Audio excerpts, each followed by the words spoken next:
Bago magpasko sana target ng Senate Committee on Energy na maipatupad ang pag-alis sa system loss, pero ang gusto ng palasyo, alisin na yan ngayong Agosto. Pag-amin po ng Department of Energy at Energy Regulatory Commission, wala pa silang detalye kung paano ito ipatutupad. Nakatutok si Sandra Aguinaldo. Panahon na para tanggalin na natin ang systems loss na pinapasa sa consumer. Hindi naman kasalanan ng consumer kung bakit nagkaroon ng systems loss. Kasunod niyan, pinamamadali na ngayon ni Pangulong Bongbong Marcos sa Kongreso ang pagtatanggal ng system loss sa electricity bill.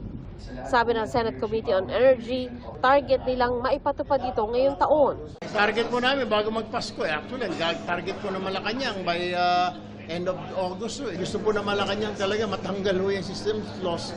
Actually, may text po sa akin na kung pwede one hearing lang, then TWG, and then doon na po sa BICAM.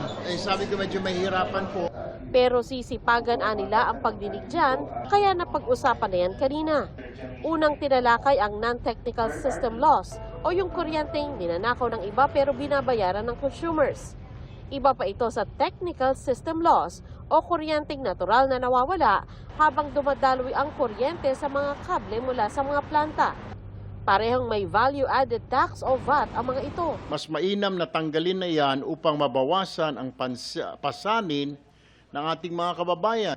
Pero ang Department of Energy at ang Energy Regulatory Commission wala pang detalye kung paano ipatutupad ang utos ng Pangulo. Yung sa SONA ni Presidente, na-consult ba kayo bago niya binanggit yun? We have always supported the removal of the VAT.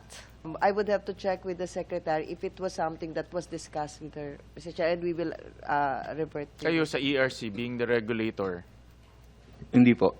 Kasi ang ine-expect kong answer nyo kay Senator Risa, yung timetable.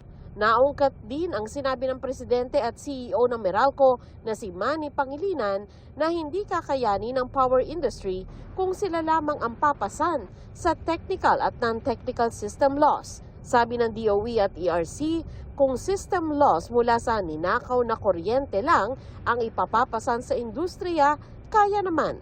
Dahil po ang non-technical system loss ay mga nasa 1 at hanggang 1.5% ng total kabuang system loss nila, ito naman po ay maliit. Kung paghuli sa nagja-jumper, kaya yan bantayan pero dagdag gastos din na mauwi sa taas singil. Hindi naman papayagan ng any distribution utility na malugi sila dahil sa mga nagnanakaw ng kuryente. Wala na ba kayong sasagutin na losses? Puro na lang sa tao, pass on, puro pass on.